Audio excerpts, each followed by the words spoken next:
नमस्कार. मी रामेश्वर थोरात आणि आपण पाहतात महाराष्ट्र मराठी पर्यटन व लोकजीवनाचा यूट्यूब चॅनल. तर मित्रांनो, आज आपण आलो आहोत एका वीटभट्टीवर.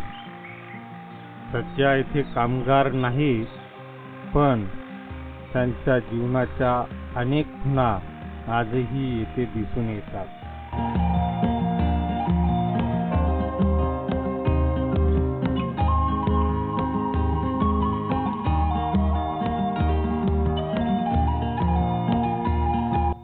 ही आहे त्या कुटुंबाची तात्पुरती घरे. काही महिन्यासाठी हेच त्यांचे जग असते. याच छोट्या झोपडीमध्ये त्यांचा संसार, स्वप्ने आणि संघर्ष समावलेला असतो.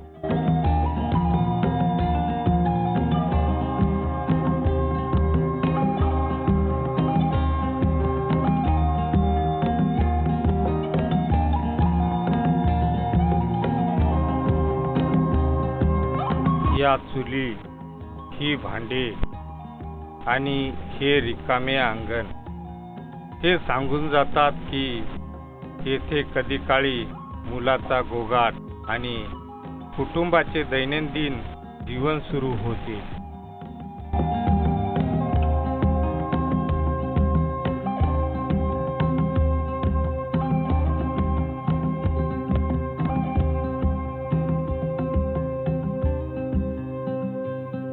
तर ही आहेत माती आणि विटा वाहण्यासाठी वापरली जाणारी साधने.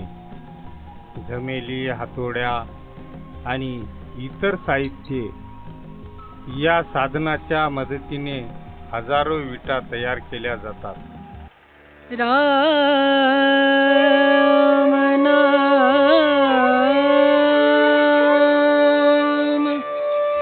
भजले, राम नाम सुखधाम भजले, राम नाम सुखधाम भजले, राम नाम सुखधाम. तर या विटा तयार होण्यासाठी अनेक हात मेहनत घेतात.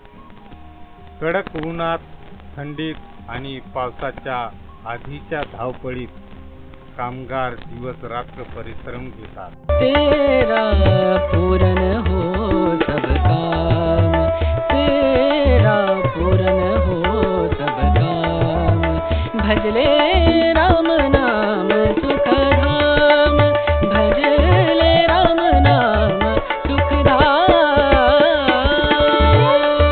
तर ही आहे वीटभट्टी, जिथे कच्च्या मातीचे मजबूत विटामध्ये रूपांतर होते.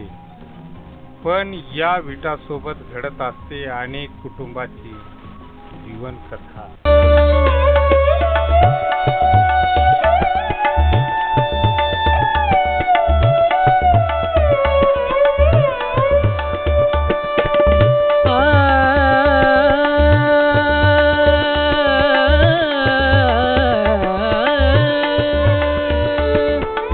संत समागम,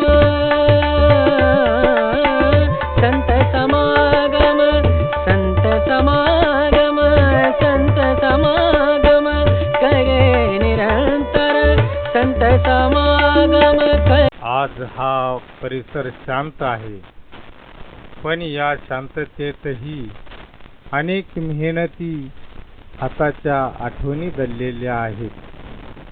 आपल्या घरांच्या भीती उभ्या करणाऱ्या या कामगाराच्या कष्टांना मनापासून सलाम.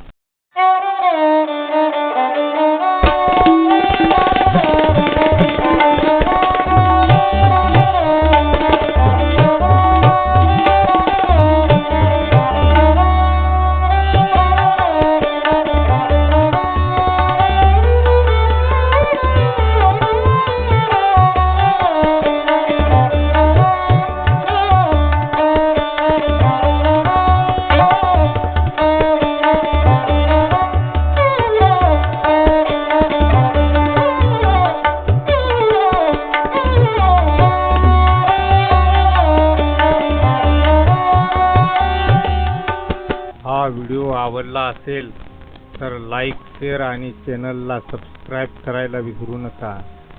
मी रामेश्वर थोरात. पुन्हा भेटू एका नव्या ग्रामीण जीवनाच्या प्रवासात. धन्यवाद.